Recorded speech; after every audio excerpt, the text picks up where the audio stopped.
Olá pessoal, bom dia, boa tarde, boa noite a todos vocês que são inscritos no nosso canal Anotações de Processo Civil ou para você que está assistindo pela nossa plataforma acadêmica arturvieiracursos.com.br.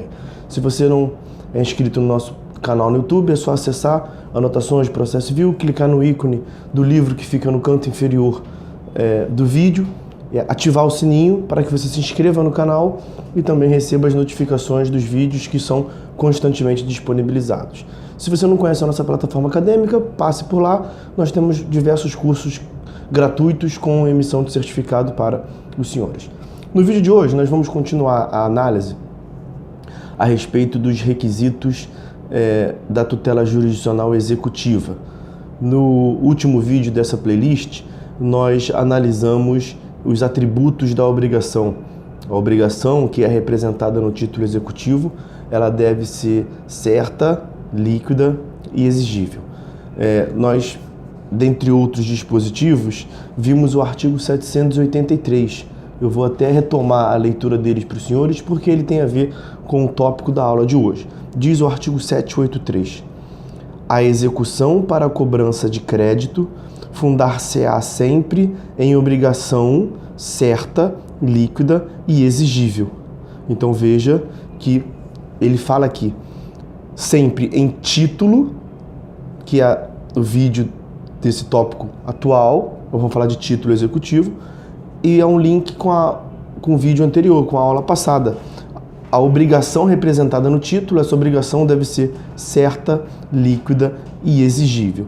Vejam que esse artigo 783, ele inicia a seção primeira, que se chama do título executivo, e é a seção primeira do capítulo 4º. O capítulo 4º esse que se chama dos requisitos necessários para realizar qualquer execução. Então nós estamos num tópico mais amplo dos requisitos necessários para realizar qualquer obrigação.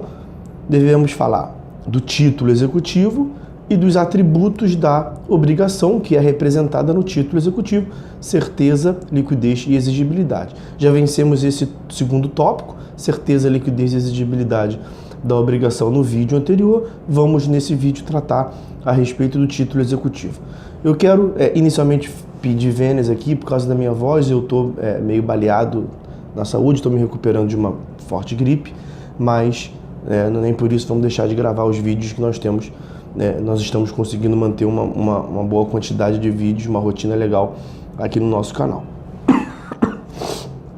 Desculpa também pelas eventuais tosses e fungadas. Bom, então vamos aprofundar a análise a respeito do título executivo. Essa temática do título executivo, ela é extensa. Eu não pretendo tratar dela em apenas um vídeo. Possivelmente eu vou gastar 3 vídeos para tratar do título executivo como um todo. Nesse primeiro vídeo eu vou vou tratar aqui de noções gerais a respeito do título executivo. E aí, dentre um dos tópicos das noções gerais, nós veremos as espécies do título executivo, e as espécies são título executivo judicial e título executivo extrajudicial. E aí nós teremos um vídeo para tratar do título executivo extrajudicial e um outro vídeo para tratar de título executivo judicial. Essa é a minha ideia. Então, nesse vídeo de hoje, vamos falar das noções gerais a respeito do título executivo. Bom, uma primeira consideração muito importante para se fazer a respeito do título executivo é resgatar a ideia que nós vimos em outro vídeo aqui dessa playlist, aqui do curso, que é a ideia do princípio da formalidade. O princípio da formalidade que decorre do reconhecimento por parte do Estado. O Estado reconhece que a atividade executiva que ele está sendo chamado a prestar, como ela é demasiadamente gravosa, ela é agressiva ao patrimônio, essencialmente, do executado, Estado, ele adota uma conduta mais cautelosa. Então, ele acaba exigindo maiores formalidades. E quando a gente fala de princípio da formalidade, vai nos trazer esse tema dos requisitos necessários para toda e qualquer execução, os atributos da obrigação e também o título executivo. Então, o título executivo ele é uma decorrência necessária, uma decorrência lógica do princípio da formalidade. Uma outra consideração muito importante a respeito do Uma outra consideração muito importante a respeito do título executivo é a sua natureza jurídica. É a forma como a gente deve considerar o que é, na verdade, no que consiste um título executivo. E aqui, essencialmente, o que nós estaremos a investigar é se o título executivo ele é um documento ou se o título executivo ele é um ato jurídico. E aí há uma distinção do ponto de vista formal entre a qualificação de um certo instituto como um ato jurídico ou da sua qualificação, a sua incidência, a sua natureza jurídica como sendo a de um documento. Essencialmente, quando a gente qualifica, se a gente falasse que o título executivo é um documento, você estaria assumindo implicitamente que ele teria uma natureza comprobatória, que o título executivo ele teria a pretensão de provar. O documento ele existe essencialmente para fazer prova. O documento existe para fazer prova do ato. Então veja, o documento ele acaba sendo a formalização de um ato. Então o ato é como se fosse a essência e o documento a forma. Se a gente afirmar que o título executivo é um documento, nós teremos um certo problema prático adiante. Então, eu vou dar um passo atrás, né, nessa distinção entre documento ou ato jurídico. Eu vou apresentar a ideia do conceito para os senhores e já vou adiantar qual é a minha visão. E aí depois a gente volta para essa distinção entre documento e ato para que os senhores entendam. Como é que eu conceituo, qual é a minha visão sobre título executivo. No meu modesto entendimento, título executivo é o ato jurídico ao qual a lei atribui eficácia executiva. Então, título executivo é um ato jurídico ao qual a lei atribui eficácia executiva. Então veja, o título executivo ele é um ato jurídico e não um documento. Ele é um ato jurídico que se diferencia dos outros inúmeros atos jurídicos praticados, porque uma lei, então aqui incide o princípio da legalidade, o legislador olha para esse ato jurídico que é costumeiramente praticado na sociedade, ele pinça, ele escolhe, e aí ele atribui a esse ato jurídico a eficácia executiva. E no que consiste a eficácia executiva? É esse atributo, essa peculiaridade de poder ensejar a tutela jurisdicional executiva. Então, o título executivo não é um documento. O título executivo é um ato jurídico. O título executivo está na essência do ato e não na sua formalização enquanto documento. Vou trazer aqui 2 exemplos para os senhores. 2. Um na modalidade título executivo extrajudicial, o outro na modalidade título executivo judicial. Eu sei que nós não vimos ainda as espécies de título executivo. Os senhores já devem ter uma ideia mínima. Título executivo se divide em título executivo extrajudicial, aqueles formado alheio da atividade jurisdicional, alheio do poder judiciário, e existem os títulos executivos judiciais, títulos executivos jurisdicionais, formados por meio de uma atividade jurisdicional. Dentre os exemplos do título executivo extrajudicial, e aí o título executivo extrajudicial estão essencialmente, não exclusivamente, não são todos aqui, mas essencialmente tratados no artigo 784 do CPC, então dispõe o artigo 784 do CPC. São títulos executivos extrajudiciais. E aí o inciso primeiro, logo o inciso primeiro, a letra de câmbio, a nota promissória, a duplicata, a debenture e o cheque. Então veja que o inciso primeiro, um inciso traz 5 espécies de título executivo extrajudicial. Vamos nos concentrar aqui no cheque. Você vai casar a leitura do artigo 784, inciso primeiro, que diz que o cheque é título executivo extrajudicial, com a lei do cheque. E aí a lei do cheque vai complementar a informação, dizendo que a eficácia executiva ela é extraída, ela vigora durante os 6 meses de emissão do cheque, vai depender da praça de emissão e tudo mais. Isso não nos importa aqui, porque isso já demanda uma análise de um conhecimento relacionado ao título de crédito, né? Título executivo é uma coisa, título de crédito é outra coisa. Mas, em certa medida, nesse inciso primeiro, eles se comunicam, eles têm um ponto de contato. O que eu quero tratar aqui com os senhores? Se nós afirmássemos que o título executivo é um documento, você imagina a seguinte situação: o sujeito é credor de uma quantia de R$1 milhão. Ele recebeu o pagamento por meio de um cheque. Ao receber o pagamento por meio de um cheque, ele depositou, voltou sem fundos. Tentou contato com o devedor, não conseguiu, ele reapresentou o cheque, representou, voltou novamente sem fundos, a linha 12. E ele não tem mais o que fazer do ponto de vista da atividade administrativa perante o banco. Ele procura o advogado, olha, nós temos duas condutas a adotar aqui. A primeira é que o cheque é um título executivo extrajudicial. A segunda é que a conduta praticada pela outra parte é um crime, né? A emissão de cheque sem fundo é estelionato.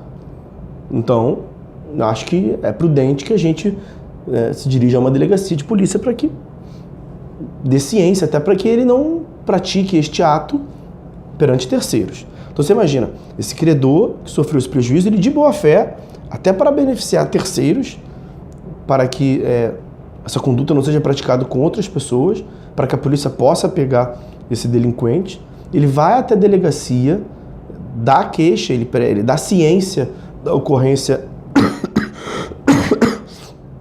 dessa conduta delituosa, e aí certamente o delegado vai querer ficar com o cheque. O delegado vai ficar com o cheque porque o cheque é a prova da materialidade, da autoria e materialidade.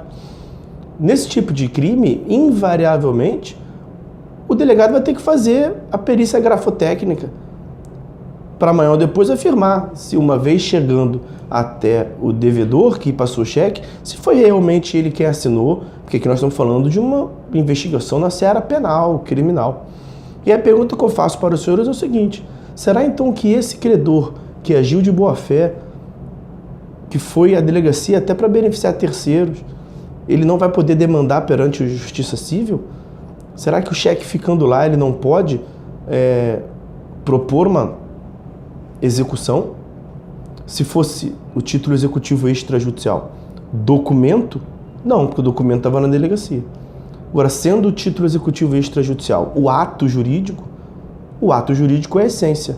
Então, sendo o título executivo extrajudicial o ato jurídico, ele pode demandar a execução civil paralelamente enquanto a delegacia investiga a conduta criminal. Basta certificar. O delegado da ciência certifica, emite um documento na delegacia, dando ciência, comprovando, como fé pública, como delegado, ao juiz de direito que o cheque está momentaneamente apreendido na delegacia XYZ. Se necessário for, o juiz determina a apreensão, determina qualquer tipo de contato entre os órgãos do Estado.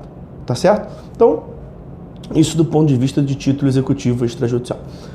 Vamos pensar do ponto de vista de um título executivo judicial. Um outro exemplo. Você imagina que o sujeito percorreu durante longos 20 anos um processo de conhecimento. E aí, superados esses 20 anos, ele obteve uma sentença condenatória. Tendo obtido a sentença condenatória e o posterior inadimplemento por parte do réu, ele iniciou o cumprimento de sentença.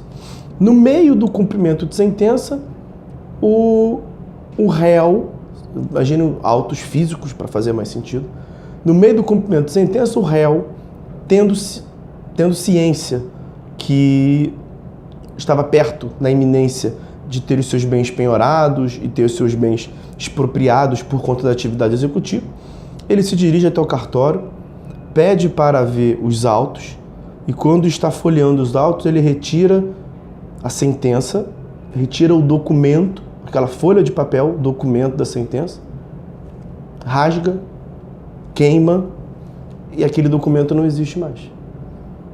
Se o título executivo for considerado documento, como fazer para prosseguir aquela execução? É porque título executivo não é o documento. Título executivo é o ato jurídico. Veja, como é que o Código de Processo Civil qualifica a sentença? Vejam lá no artigo 203. Sentença não é documento. Sentença é o ato jurídico. Aquela folha de papel que o réu veio a rasgar é só um documento. É só uma folha de papel.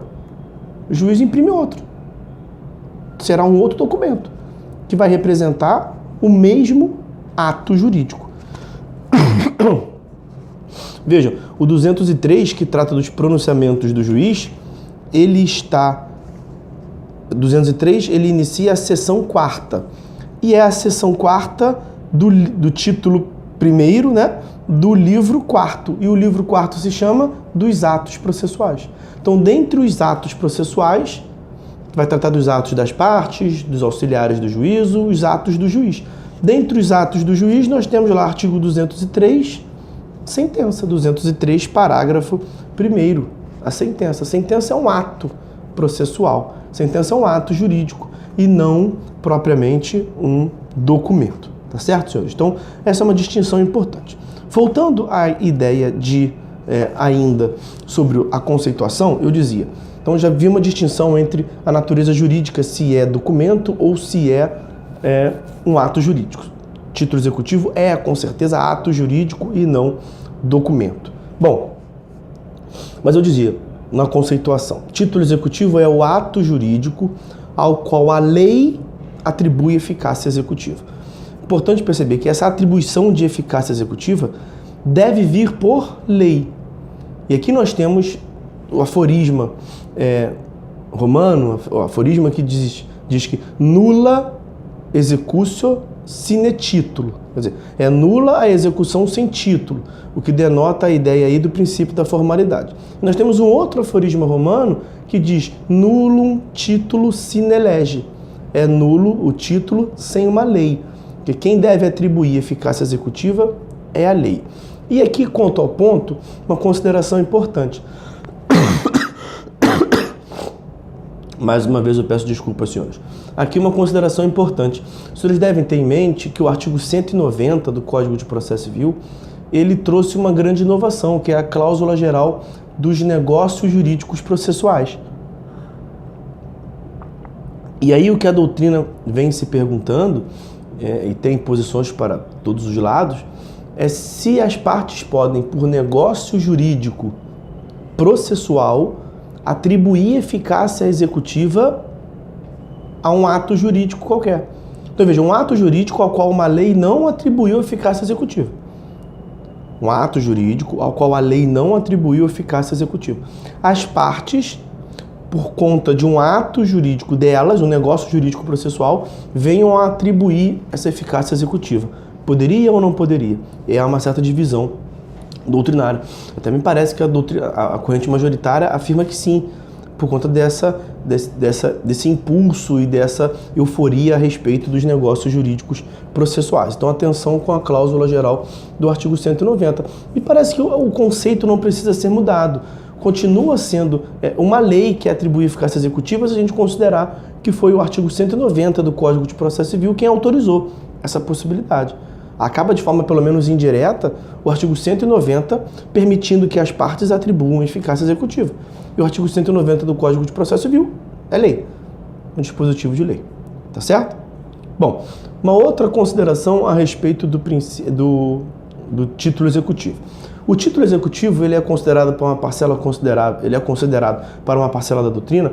Aqui eu cito o professor Cândido Dinamarca, o professor Alexandre Câmara, como sendo uma demonstração, uma incidência peculiar do interesse de agir na execução.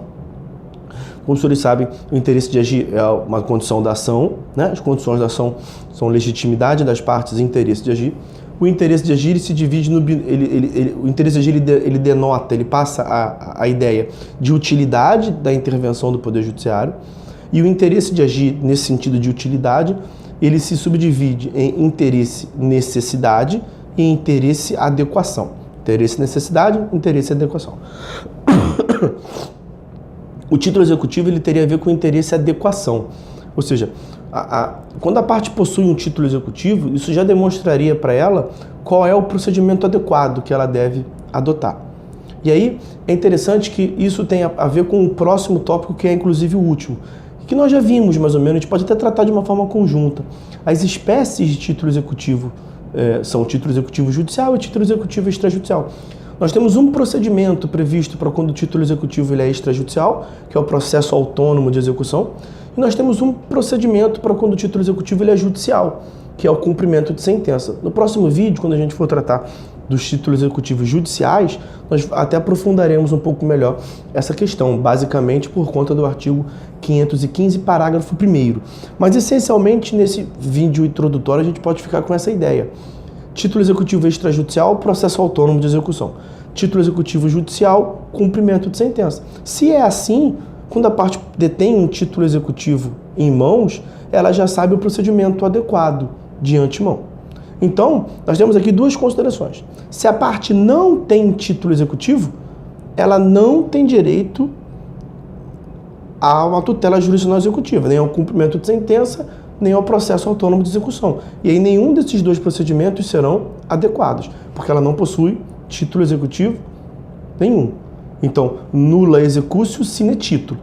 A execução é nula se não tiver título. Então, se a parte não detém título nenhum, ela não tem nenhum procedimento adequado da tutela jurisdicional executiva. Ela vai ter que necessariamente percorrer uma tutela jurisdicional cognitiva, tá certo? E aí a outra consequência, se ela detém o título executivo em mãos, teoricamente, ela seria obrigada a seguir um procedimento da tutela executiva, ou processo autônomo de execução, ou cumprimento de sentença, tá certo? Só que veio o artigo 785 e aí botou uma pitada a respeito dessa temática. Diz o artigo 785, a existência de título executivo extrajudicial não impede a parte de optar pelo processo de conhecimento, a fim de obter título executivo judicial. A fim de obter título executivo judicial. Então, a parte que detém título executivo extrajudicial, ela tem duas opções, na verdade. Ela pode propor um processo autônomo de execução, assim como ela pode dar início a um processo de conhecimento, que vai ensejar uma sentença e, eventualmente, um posterior cumprimento de sentença. Por que ela faria isso? Aqui é uma análise prática. Quando a gente for analisar os atos do procedimento executivo, os senhores verão que, em alguma medida, o cumprimento de sentença ele é mais efetivo. Ele acaba sendo mais eficiente do que o processo autônomo de execução. E aqui acaba sendo uma análise prática do advogado, do caso concreto, o que vale mais a pena naquele caso fazer. Mas o que importa é que a parte tem duas opções. Não é que ela não pode ir nem ao processo de conhecimento, nem que ela não possa processo de execução. Ela pode escolher. Tá? Então, quem não tem título executivo, não pode tutela executiva. Quem tem título executivo, a princípio, tutela executiva. Ou cumprimento de sentença, ou processo de execução. Mas sendo o título executivo extrajudicial, ela pode optar, artigo 785. Ou processo de conhecimento, ou processo de execução. Tá certo? Por hora, vamos ficando por aqui. Nos próximos vídeos nós vamos falar a respeito das espécies de título executivo. Eu vou fazer um vídeo para cada uma das espécies. Um vídeo para os títulos executivos extrajudiciais, artigo 784 e algumas outras legislações extrajudiciais, fora do CPC, que trata dos títulos extrajudiciais, e também o artigo 515 do CPC, em outro vídeo, para tratar dos títulos executivos judiciais. Tá certo? Fiquem todos os senhores com Deus, forte abraço, até uma próxima.